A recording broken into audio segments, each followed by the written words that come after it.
ओम वंदे गौ मातरम। मित्रों, ब्रह्मलीन संत श्री डोंगरे जी महाराज द्वारा रचित ग्रंथ श्रीमद् भागवत रहस्य का हम पठन कर रहे हैं। हम दसम स्कंद के पूर्वार्ध भाग में चल रहे हैं। अभी तक हमने पढ़ा कि राजा परीक्षित जो शापित हो जाते हैं, उनमें भक्ति जगाकर उनको मुक्ति तक पहुंचाने के लिए, उनके भीतर की सभी वासनाओं को नष्ट करने के लिए सुखदेव जी उनको अनन्य भक्तों के आख्यान के रूप में भागवती कथा सुना रहे हैं। मित्रों, इस कथा में हमने पढ़ा कि किस प्रकार जो भक्त हैं उन्होंने अपने जीवन को जिया, कैसे गृहस्थ आश्रम आदर्श गृहस्थ आश्रम बन सकता है, कैसे आदर्श गृहस्थ आश्रम जीने से ही हमारे घरों में श्री राम श्री कृष्ण जैसे अवतारी महापुरुष जन्म लेते हैं। और आज हम देखते हैं कि गृहस्थ जीवन के जो आदर्श नष्ट हो गए हैं, इसी कारण से संसार भी नष्ट होता जा रहा है। क्योंकि जब गृहस्थ आश्रम नष्ट होता है ना, तो माता पिता जो दंपति स्वयं रोगी होते हैं, उनकी संतानें भी रोगी होती हैं। और रोगी संतान जो अपने ही काम नहीं कर पाती हैं, वो माता पिता की क्या काम करेंगी और साथ ही संसार के लिए तो क्या ही कल्याण का काम करेंगी। तो ऐसी अवस्था में जो स्वार्थी प्रवृत्ति के लोग हैं, वो ऐसे जो निर्बल होते हैं और स्वार्थी होते हैं, तो उसी रूप में आज संसार चल रहा है। तो यदि आप चाहते हैं कि आप स्वयं सबल हों, मजबूत हों और आपकी संतानें भी वैसी हों, तो आप इस कथा को ध्यान से सुनिए, समझिए, इसको मनन करिए, इसको चिंतन करिए। यदि पति पत्नी इसका चिंतन करके इसका जीवन अपनाते हैं, तो आप देखेंगे कि आपके घर में ही महान से महान संतानें जन्म लेती हैं। तो मित्रों, ये हम स्वयं कर सकते हैं। मैं इस जन्म में तो बीत चुका है, पर अगले जन्म की तैयारी करें, क्योंकि हम तो पुनर्जन्म को, अनन्य जन्म को मानते हैं। अनंत जन्मों तक की हमारी तो यात्रा है। तो भाई अगले जन्म की तैयारी करें, ताकि अभी से मन वैसा बना लूँ ताकि मन ना बिगड़े और कुछ परिस्थितियाँ ना बिगड़े। तो ये हम अपनी तैयारी कर रहे हैं। तो ये मैं आपको इसलिए बता रही हूँ क्योंकि जो कर सकते हैं इस जन्म में करें, तो अगले जन्म की तैयारी करें। तो ये हमारा जीवन है। हमने पिछले अंक में पढ़ा था किस प्रकार जो कृष्ण जो हैं वो मथुरा आ चुके हैं। कृष्ण जन्म के बाद लीलाएं चल रही हैं, मथुरा आ चुके हैं। और मथुरा आने के बाद कंस का वध होता है और वो नंद बाबा को समझा बुझा के ब्रज भेज देते हैं कि अभी आप जाइए, क्योंकि कंस को मारा है तो यहाँ बहुत कुछ अभी उत्पात मचेगा, इसलिए मुझे अभी रहना होगा। पर हाँ, आप मैया से कहना, मैया से, मेरी सखियों से और मेरी गैयों से कहना कि मैं लौटकर ब्रज अवश्य आऊँगा। और उसके बाद संदीपनी गुरु के आश्रम में वो शिक्षा ग्रहण करने जाते हैं। तत्पश्चात तो जब मथुरानाथ बन जाते हैं, यानी कि मथुरा पे उनका राज्याभिषेक हो जाता है, उसके बाद उद्धव जी उनके एक परम मित्र बन जाते हैं। वो मित्र उनको पूछ रहे हैं कि तुम क्या कर रहे हो, तुम इतने दुखी क्यों होते हो। तो उद्धव जी से उनकी वार्तालाप चल रही है। ये वार्तालाप बड़ी ही कलह वाली है। कलह वाली यानी कि ये मानसिक पीड़ा देने वाली है, क्योंकि जो स्थिति हैं वो वैसी ही हैं। तो आज को की कथा आगे बढ़ाने से पहले मंगलाचरण करते हैं। श्री कृष्ण गोविंद हरे मुरारी हे नाथ नारायण वासुदेव। जय श्री कृष्ण। मित्रों, और आप जिनकी उपासना करते हैं उनके नाम की कमेंट अवश्य करिए। और आप यदि पूरी कथा साथ में सुनना चाहते हैं तो आप इस वीडियो के डिस्क्रिप्शन में आपको पूरा लिंक डोंगरे जी की भागवत का मिल जाएगा। आप पूरी कथा साथ में भी सुन सकते हैं। आगे बढ़ते हैं। आज की कथा है उद्धव जी का व्रज जाने के लिए तैयार होना और व्रज की यात्रा करना। चलिए देखते हैं। श्री कृष्ण जी कुछ कह रहे थे, वो वार्तालाप चल रहा है। उद्धव, यशोदा का प्रेम मेरे लिए यहाँ दुर्लभ है। जब तक मैं ना भोजन करता, वह भी भूखी ही बनी रहती थी। यहाँ पर भोजन सामग्री का तो ढेर है, किंतु कोई प्रेम से खिलाने वाला नहीं है। यहाँ तो मेरी भूख ही मर गई है। जब तक 1000 बार कोई ना मनाए, मैं भोजन नहीं करता था। यहाँ तो मेरे ऐसा कोई मनाने वाला है ही नहीं। भोजन करने बैठता हूँ तो अपनी माँ याद आती है। मैं भूख का नहीं, प्रेम का भूखा हूँ। जो आनंद गोकुल में मिलता था वह यहाँ कहाँ है। यहाँ पर वो आनंद मिल ही नहीं पाता। वहाँ सखा सखियाँ गाय सभी मुझे याद करते रोते रहते होंगे। मैं ब्रज को नहीं भुला पाता, ब्रज को नहीं भुला पाता। ब्रज मेरे अंदर बसा है, मैं ब्रज में बसा हूँ। ये उनके भाव बन रहे हैं। अब एक सूरदास जी का पद आता है, आगे बढ़ते हैं। उद्धव मोहि ब्रज बिसरत नाही, वृंदावन गोकुल बन उपवन, सघन कुंज की छाही। वृंदावन का वर्णन कर रहे हैं। प्रातः समय माता जसुमती अरु नंद देखी सुख पावत, माखन रोटी दयो सजायो, अतिहित साथ खवावत। ग्वाल बाल संग खेलत, सब दिन हसत सिरात। सूरदास धनी धनी ब्रजवासी, जिन सो हित जदुजात। उद्धव ज्ञानी तो हैं, किंतु प्रेम लक्षणा भक्ति की महिमा से वे अज्ञान हैं। बिना गुरु कृपा के ज्ञान का विवेक युक्त नहीं होता, यानी कि बिना गुरु जो ज्ञान मिलता है वो विवेक युक्त नहीं होता है। जिसने गुरु जिसने गुरु कृपा के बिना प्रत्यक्ष ज्ञान पाया है उसे अभिमान घेर लेता है। उद्धव की भी कुछ ऐसी ही स्थिति है, सो भगवान उन्हें उपदेश देना चाहते थे। उद्धव जी कहते हैं, बचपन में गोप बालकों के साथ खेलते समय रहने की बात ठीक है, किंतु अब आप मथुरा के राजा हैं, मथुराधीश हैं। राजा को गोप बालकों के साथ खेलने का विचार भी शोभा नहीं देता। आप ब्रज को और ब्रजवासियों को भुला दोगे तो मथुरा का ऐश्वर्य आनंददायी बन जाएगा। ज्ञानाभिमानी उद्धव जी ये नहीं जानते कि वह किसको उपदेश दे रहे हैं। अब यहाँ जो बात है ना मित्रों, कि उन्होंने कह दिया, उद्धव जी ने तो कह दिया भाई सब भुला दो तो आप खुश रह सकते हो, सुखी रह पाओगे, किंतु जो भुलाना है, ज्ञान जो है ना मित्रों, वो दिखावा परख हो जाता है, वो दिखाने लगता है। ये अच्छा नहीं लगता, ये उचित नहीं है, ये अनुचित है, ये ऐसा होना चाहिए, वह वैसा होना चाहिए, आपको ऐसे हंसना चाहिए, इसके सामने आप कैसे हंस सकते हो। ये सब ज्ञानियों की बातें होती हैं। अन्यथा जो सरल होता है ना, वो कहीं भी कुछ भी कर सकता है, और वो ब्रजवासी सरल है, इसलिए वो बात याद आती है। श्री कृष्ण ने कहा, अरे उद्धव जी, तुम मुझे ब्रज को भुलाने को कह रहे हो। मैं सब कुछ भुला सकता हूँ, किंतु ब्रज को नहीं भुला सकता। ब्रजवासी भी तो मुझे याद करते रहते होंगे। प्रेम अनन्यो अन्य होता है। हाँ, ब्रज भूलने का एक उपाय है। यदि वे मुझे भूल जाएं तो मैं भी उनको भूल सकता हूँ। उद्धव जी, तुम ब्रज जाओ, वहाँ उनको वेदांत का उपदेश दो और उनसे कहो कि वे मुझे भुला दें। यदि वे मुझे भुला पाएंगे तो मैं भी निश्चित ही उनको भुला पाऊंगा, और वो नहीं भुला पाएंगे तो मैं भी नहीं भुला पाऊंगा। संसार के सभी सुखों का त्याग करने के वे सब मेरे लिए ही जी रहे हैं। मतलब संसार के सुखों से उनको कोई सरोकार नहीं है, वो केवल मेरे लिए जीते हैं। मैंने लौटने का वचन दिया था, सो वे मेरी प्रतीक्षा में प्राण टिकाए हुए हैं। तुम उनको उपदेश देकर निराकार ब्रह्म के उपासक बना दो। वैसा होने पर वे मुझे भूल जाएंगे और मैं भी उनको भुला पाऊंगा। मोह एक पक्षीय होता है, किंतु पारस्परिक होता है, अनन्य होता है। भक्तिहीन ज्ञान वाचाल होता है। भक्ति युक्त ज्ञानी मौन रहकर अध्ययन करता है। उद्धव के पास ज्ञान तो था, किंतु भक्ति नहीं थी। वे कहने लगे, मुझे वहाँ भेजने के स्थान पर प्रति सप्ताह आप एक एक पत्र भेजते रहिए, वे आपको पत्र लिखते रहेंगे। इस तरह पत्र व्यवहार से प्रत्यक्ष मिलन का आनंद होगा। प्रेम का संदेश पत्र में पूर्णतः तो कैसे पहुँचाया जा सकता है? प्रेम तो प्रत्यक्ष मिलने पर ही पूर्णतः व्यक्त किया जा सकता है। अब ये उस समय की बात है, उस समय अक्सर लोग चिट्ठियाँ लिखते थे, क्योंकि ये समय मुझे भी याद है, हमने भी बहुत चिट्ठियाँ लिखी हैं उस समय में। तो चिट्ठियाँ लिख के ही संदेशा आता जाता था, तब फ़ोन का चलन ना ही था। कहीं कहीं बहुत वो कहते हैं ना कि कॉल लगा के, हाँ भाई आज वो एक्सचेंज में कहा जाता तो कॉल लगाना है फलानी जगह, तो कॉल लग गया है, लाइन मिल गई तो कनेक्ट करके दिया जाता था, और फिर कहा जाता है हाँ भाई आपका कॉल कनेक्ट हो गया, लो बात कर लो। तो इस तरह वो कॉल होते थे, और उसमें कोई मन की बात तो होने जैसी बात नहीं थी। पर चिट्ठियों में कहता ना, फूल तुम्हें भेजा है, खत में फूल नहीं मेरा दिल है, प्रीतम मेरे मुझसे कहना क्या ये तुम्हारे काबिल है। तो उस तरह की बातें होती थी। तो आगे बढ़ते हैं। प्रेम को संदेश उद्धव पाती ना पठाए। प्रेम का संदेश पाती मैंने कि चिट्ठी में नहीं भेजा जा सकता। पत्र में इच्छानुसार सब कुछ कैसे लिखा जा सके? पत्र में लिखते समय बहुत सी मर्यादाएं और बाधा आ जाती हैं। प्रेम तत्व से उद्धव जी परिचित नहीं हैं। पत्र में लिखा जाता है हमेशा याद करने वाली। अरे ऐसा कभी हो सकता है? विचार और व्यवहार में अंतर होता है, सो पत्र में सब कुछ खुलकर या सच्चा लिखा नहीं जा सकता। उद्धव जी क्या जाने कि श्री कृष्ण और गोपी तो एक ही हैं। वे पत्र लिखने का आग्रह करते हैं। ज्ञानी पुरुष भक्त हृदय की बातें नहीं जानते। उद्धव प्रेम का रहस्य जानते ही कहाँ नहीं थे। श्री कृष्ण ने कहा, उद्धव जी, पत्र लिखने का तो मैंने कई बार प्रयास किया, किंतु लिख नहीं पाता हूँ। लिखूँ तो क्या लिखूँ?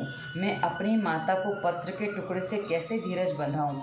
वह तो मुझे निहार कर, गले लगाकर, खिला पिलाकर शांत और संतुष्ट हो सकती है। श्री कृष्ण ने कई बार यशोदा को पत्र लिखने का प्रयास किया, किंतु वे ऐसा सोचकर रुक जाते कि पत्र पढ़कर माता और अधिक व्यथित और पीड़ित होगी। एक तो वह इधर आता नहीं, ऊपर से पत्र भेजकर दुखी करता है। कृष्ण पत्र में यशोदा शब्द लिखते ही रुक जाते हैं। आगे कुछ लिखने जाते तो आँखों के आंसू बह जाते। प्रेम की भाषा ही न्यारी है। प्रेम भाषा और शब्द की सीमा से परे है। सच्चा प्रेम तो हृदय ही हृदय को सुना सकता है। पत्र द्वारा वह व्यक्त नहीं किया जा सकता। उद्धव जी, मेरी समझ में नहीं आता कि मैं क्या करूं और कैसे लिखूं। सो तुम वृंदावन जाकर गोपियों को ब्रह्म ज्ञान देकर समझा बुझाकर मुझे भुलवा दो। मेरे माता पिता को भी सांत्वना देना। ब्रज में जाकर सभी से कहना। ब्रज में जाकर सबको क्या कहना है, उसके लिए भी सूरदास जी का एक पद है। ऊधो इतनो कहियो जाई, ऊधो इतनी कहियो जाई। हम आवेंगे दो भैया मैया जनी अकुलाई। हम आएंगे दोनों भैया, मैया अकुलाना मत। बाको बिलक बहुत हम मान्यो, जो कही पठ्यो धाई। वह गुण हमको कहाँ बिसरी हैं, बड़े किए पे पाई। और जो मिलो नंद बाबा सो, तो कहियो समुझाई। तोलो दुखी होने नहीं पावे, धौरी धुमरी गाई। धवरी धुमरी गायों के नाम है। वो दुखी ना हो पाए कब तक, जब तक मैं ना लौटूं। तदपि यहाँ अनेक भांति सुख, तदपि रहो नहीं जाई। सूरदास देखो ब्रजवासिन, तवै यो हर खाई। उद्धव जी, यह संसार के सभी वैभव तो हैं, किंतु हृदय का शुद्ध प्रेम यहाँ कहाँ है। मुझे यहाँ कोई आनंद नहीं है। उद्धव जी ने माना कि वे तो ज्ञानी है, सो ब्रज उन्हें भेजा जा रहा है। वे ज्ञानी तो थे, साथ साथ अभिमानी भी थे। सूरदास के जो पद होते हैं ना मित्रों, वो ऐसे समझ में आते हैं कि बस एक पंक्ति बहुत कुछ कह देती है। महाराज, हाँ, उद्धव ने माना कि वे ज्ञानी है, सो उनको वहाँ भेजा जा रहा है ब्रज में। वे ज्ञानी तो थे, साथ साथ अभिमानी भी थे। वे कहते हैं, महाराज, वहाँ जाने में मुझे कोई आपत्ति तो नहीं है, किंतु गांव के अनपढ़ गंवार लोग मेरे वेदांत का क्या समझ पाएंगे। मेरी वेदांत की चर्चा से अनपढ़ गोपियाँ कैसे समझेंगी। मेरे ज्ञान तत्व का उपदेश बड़ा गहन है, सो वहाँ जाना निरर्थक है। ये वचन उद्धव जी के नहीं, उद्धव जी के ज्ञान के अभिमान के हैं। उन्हें अभिमान था, वे बृहस्पति के शिष्य हैं और वेदांत के आचार्य भी हैं। श्री कृष्ण गोपियों को की बुराई सह ना सके। उन्होंने उद्धव से कहा, उद्धव जी, मेरी गोपियां अनपढ़ नहीं हैं, ज्ञान के परे हैं, वे पढ़ी लिखी तो नहीं हैं। मेरी गोपियां पढ़ी लिखी नहीं हैं, पढ़ी लिखी अधिक नहीं है, किंतु शुद्ध प्रेम की ज्ञाता हैं। इसी कारण से तो वे मुझे प्राप्त कर सकी हैं। और क्या कहूँ, वे तो ता मनमस्का मत प्राणा मदर्थे त्यक्त देहिका। गोपियों का मन निरंतर मुझी में लगा हुआ है। उनका प्राण और जीवन मैं ही हूँ। मेरे लिए उन्होंने अपने पति, संतान, संबंधी सब का त्याग कर दिया है। वे मुझ में ही अपनी आत्मा देखती हैं और मुझे ही अपनी आत्मा मानती हैं। उद्धव, मेरी गोपियाँ अनपढ़ होते हुए भी प्रेम की मूर्ति हैं, स्नेह और की ज्योति हैं। प्रेम की रीति को वे भली भांति जानती हैं। उद्धव, मेरी गोपियों को ज्ञान की आवश्यकता है और तुम्हें प्रेम की, भक्ति की। सो तुम्हें वहाँ जाना होगा। मात्र अकेले ज्ञान से, अकेली भक्ति से मनुष्य पूर्ण नहीं होता है। जीवन में ज्ञान और भक्ति दोनों का समन्वय करके प्रेममय जीवन जीकर प्रभु की प्राप्ति करनी है। शब्द ज्ञानी को नम्र बनने के लिए बहुत कुछ लगता है। उसके दिल हृदय में ज्ञान की अकड़ होती है। अभिमान उसे नम्र होने से रोकता है। विनय अपने साथ सद्गुण लाती है और अभिमान दुर्गुण लाता है। अभिमान, भगवान जानते थे कि अभिमानी उद्धव गोपियों को वंदन तक नहीं करेंगे। वंदन किए बिना कल्याण कैसे होगा। सो उन्होंने आदेश किया कि गोपियों की वंदना करना, उनको वंदन करना। उद्धव जी की तो इच्छा ही नहीं थी कि भगवान के आग्रह के कारण ब्रज जाने को वे तत्पर हो गए। आपका आदेश है तो मैं वहाँ नंद यशोदा जी गोपियों और गोप बालकों को उपदेश दे आऊं तो मैं जाता हूं।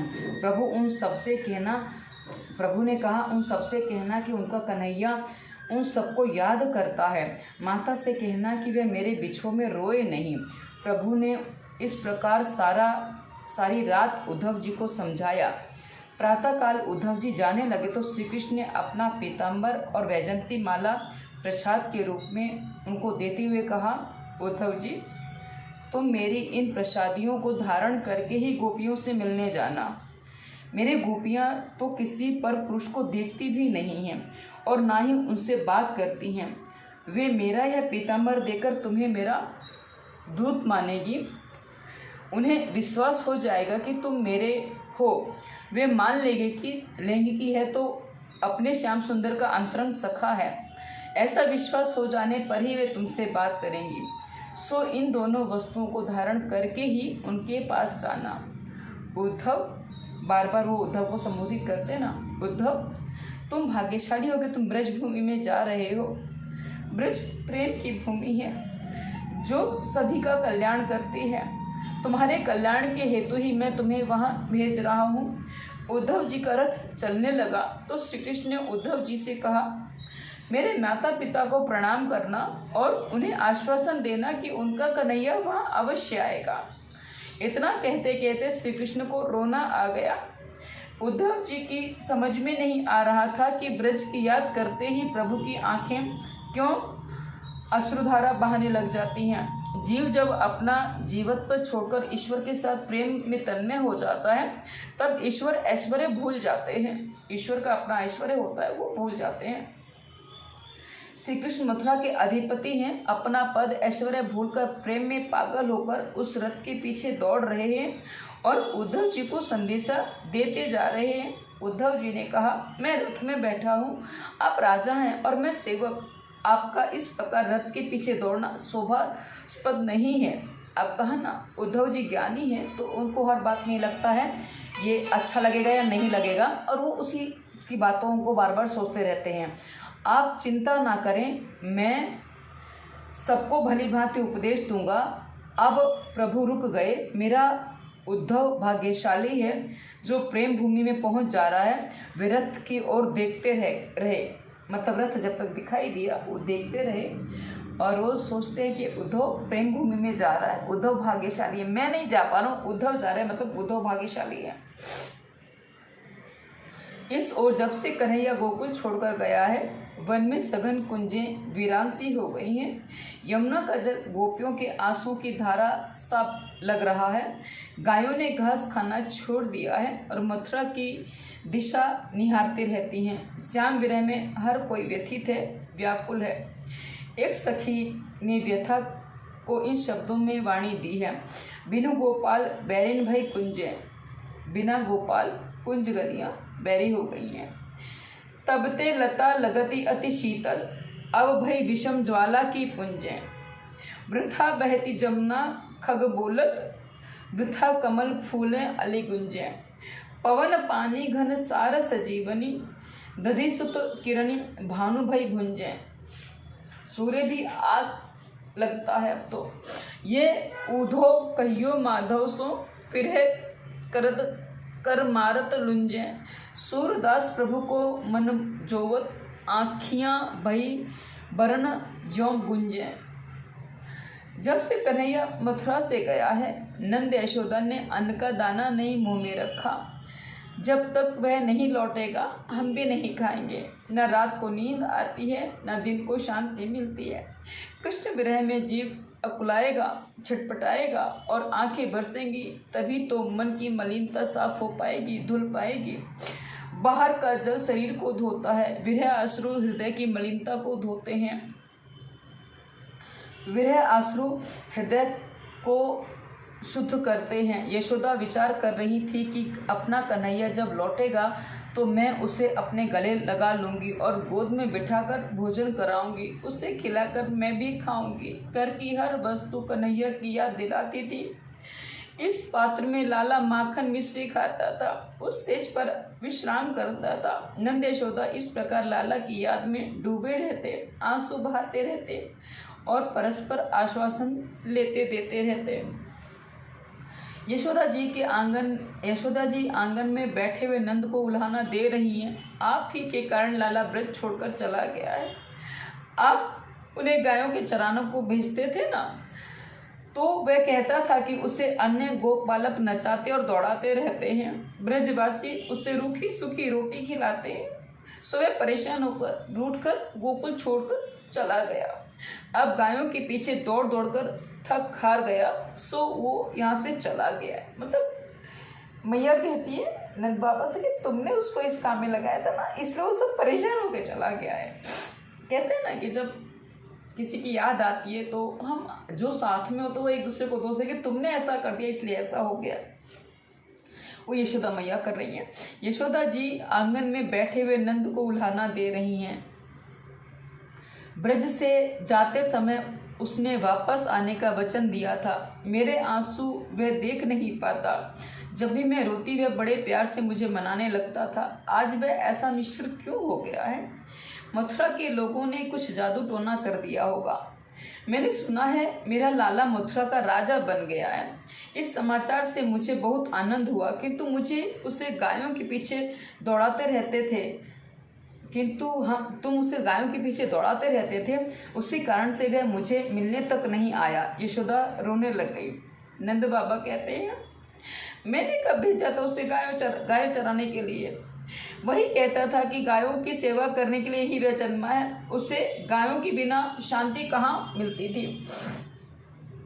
वह जब यहाँ था तब गायें खा पीकर कैसी रुष्ट-पुष्ट थी, किंतु जब से लाला गया है विरह गायों ने भी खाना पीना छोड़ दिया है।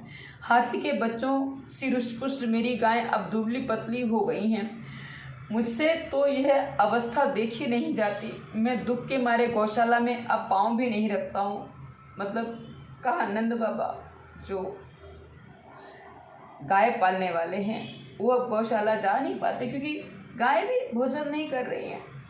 लगता है अब तो लाला भी मथुरा का राजा बनते ही अपनी गायों को भूल गया है। यदि वह एक बार भी इधर आए तो ब्रज सनाथ हो जाए। मुझे क्या पता था कि मथुरा जाते ही वो ऐसा निष्ठुर हो जाएगा। कन्हैया की गाय गंगी तो भूखी प्यासी वृंदावन में मारी मारी घूमती फिरती रहती है, घर आती ही नहीं है। कन्हैया अपने माता पिता के लिए नहीं, कम से कम अपनी गायों के लिए ही एक बार इधर आ जा। तेरे बिना ये गायें मरियल सी हो गई हैं।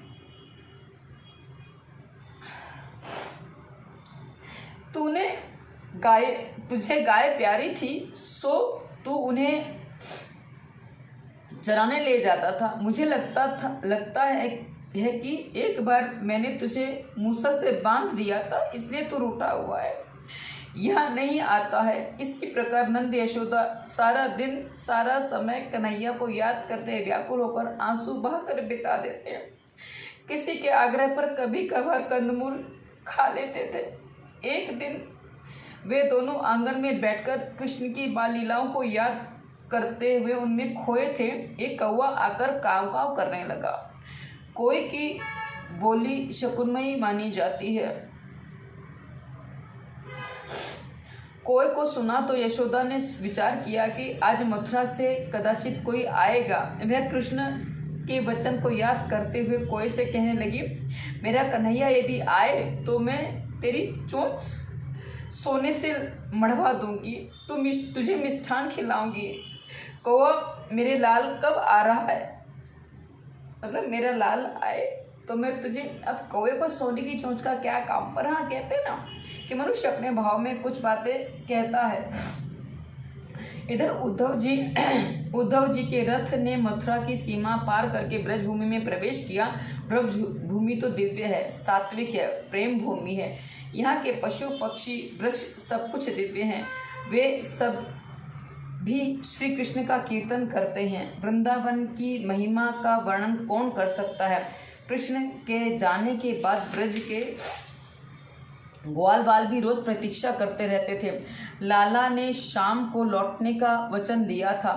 वह आता नहीं था, सो सब बालक रोते हुए घर लौट आते। रोज का यही क्रम था। मतलब सुबह जाते और शाम को लौट आते कि कहना नहीं आया। शाम को आने की बात थी ना, तो शाम तक कहना आ जाएगा, ये आस में जाते और लौट आते। एक दिन श्रीदामा मधुमंगल आदि सब ग्वालबाल रास्ते पर बैठे हुए थे कि लाला की प्रतीक्षा कर रहे थे कि दूर से रथ आता दिखाई दिया। बालकों ने विचार किया लाला ही आया होगा। वे दौड़ते हुए रथ के पास पहुंचे, किंतु रथ में जो बैठा था वह नीचे उतरा।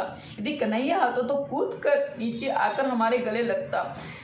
उद्धव जी बालकों को देखकर भी रथ में ही बैठे रहे और बच्चों को कहने लगी, मैं श्री कृष्ण का संदेशा लाया हूँ, वह आने वाला है, मैं उद्धव हूँ। बालक कहने लगे, उद्धव जी, हम कन्हैया को सुखी करने के लिए उनकी सेवा करते थे। कभी हमने तो ऐसा नहीं सोचा कि वह निष्ठुर हो जाएगा। कन्हैया के बिना यहाँ सब कुछ सूना सूना लगता है। वंशी बट, यमुना किनारा, वृंदावन, सब कुछ उदास और सूना लगता है।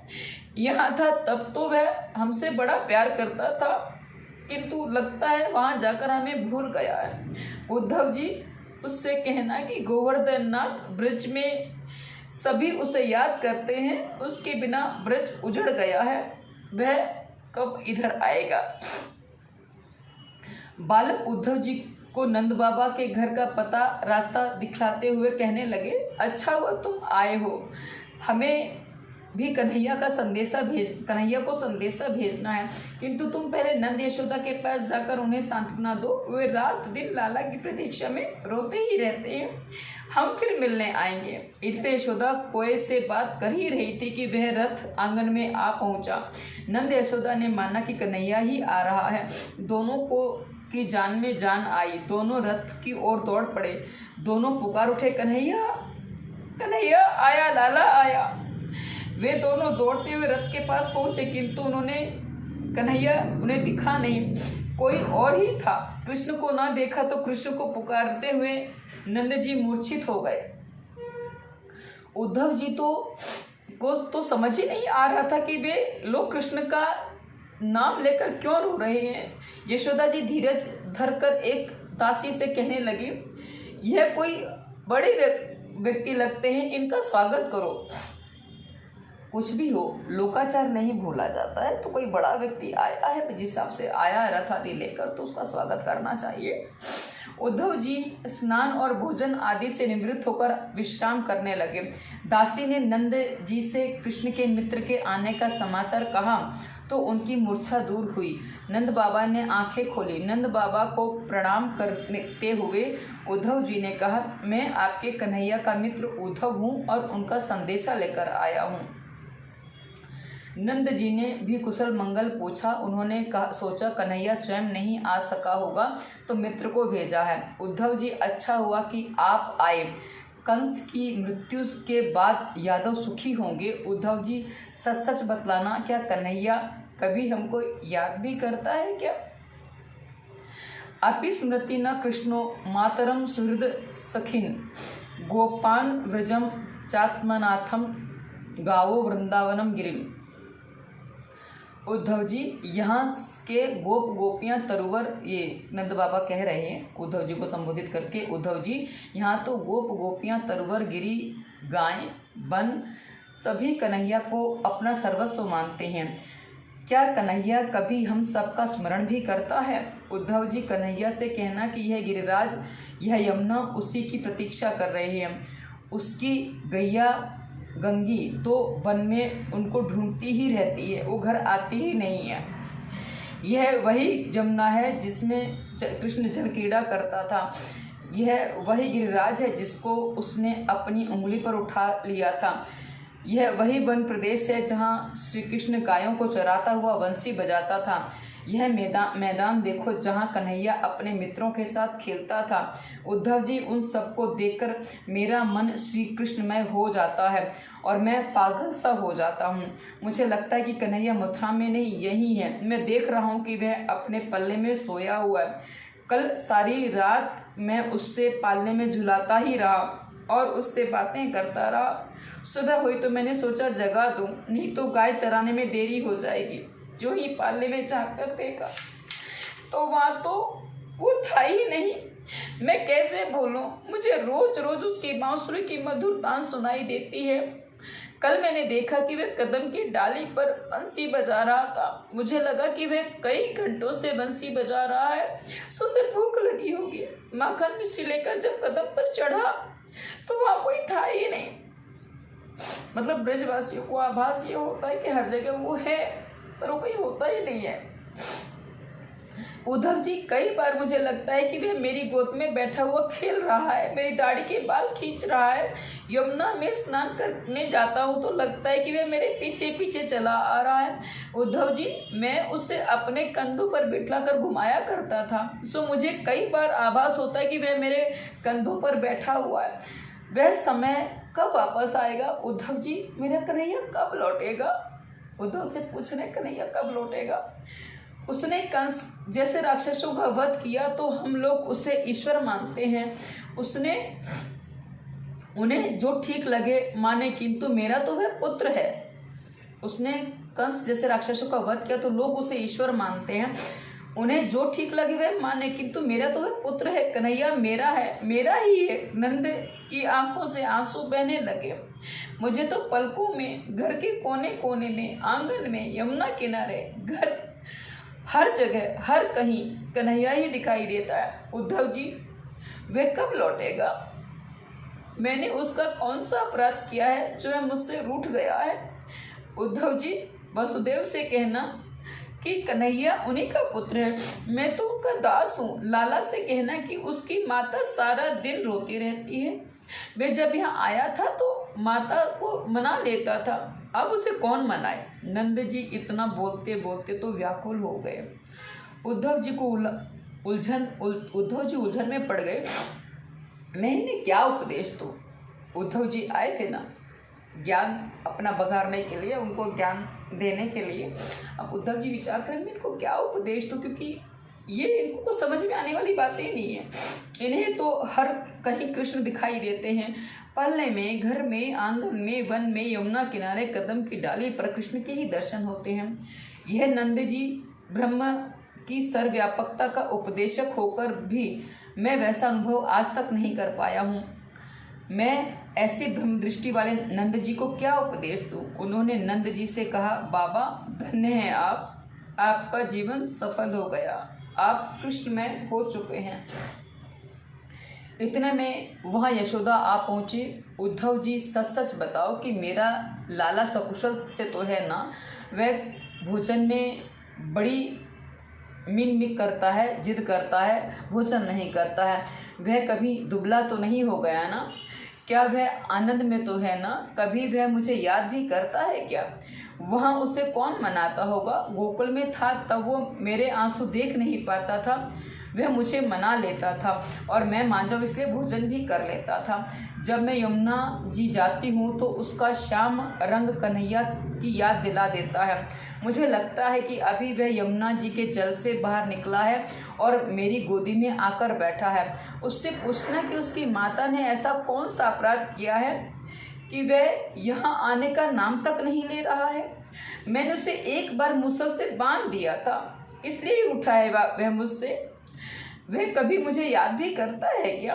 मैं उसकी माता तो हूँ नहीं, उसकी माता तो देवकी है। देवकी से कहना कि सेविका की आवश्यकता हो तो वह मुझे बुला ले। कृष्ण विरह में हम मरे जा रहे हैं, वह जहाँ हो वहाँ हमें ले चलो। हमें वहाँ ले चलोगे तो भगवान तुम्हारा कल्याण करेंगे। मैं नारायण से प्रार्थना करती हूँ कि कन्हैया चाहे यहाँ ना आए, किंतु जहाँ भी रहे सुखी रहे। उद्धव जी कहते हैं, माता जी, कन्हैया तुम सबको बार बार याद करते हैं। वे स्वयं यहाँ आने वाले थे, किंतु मथुरा का शासन उन्हें संभालना है, सो उन्हें अवकाश ही नहीं मिलता है। मुझसे कहा मैं मथुरा में जाकर इस कारोबार में डूब गया हूँ, तुम माता को मेरा कुशल मंगल का संदेश दे आ। सो मैं संदेश लेकर आया हूँ। मित्रों, ये जो कथा चल रही है ना, ये ऐसी कथा है।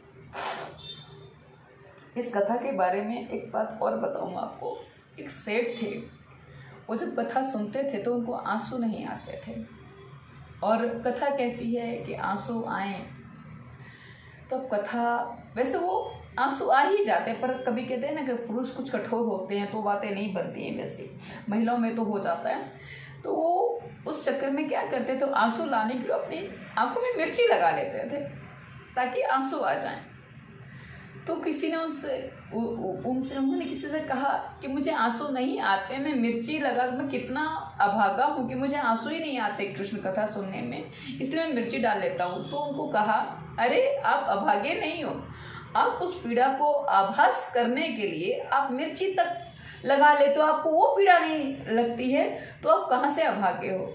तो ऐसी बहुत सारी बातें हैं जो इस विरह की पीड़ा से जुड़ी हुई हैं। आज की कथा को यही विराम देते हैं। श्री कृष्ण गोविंद हरे मुरारी, हे नाथ नारायण वासुदेवाय। श्री कृष्ण, धन्यवाद। वंदे मातरम।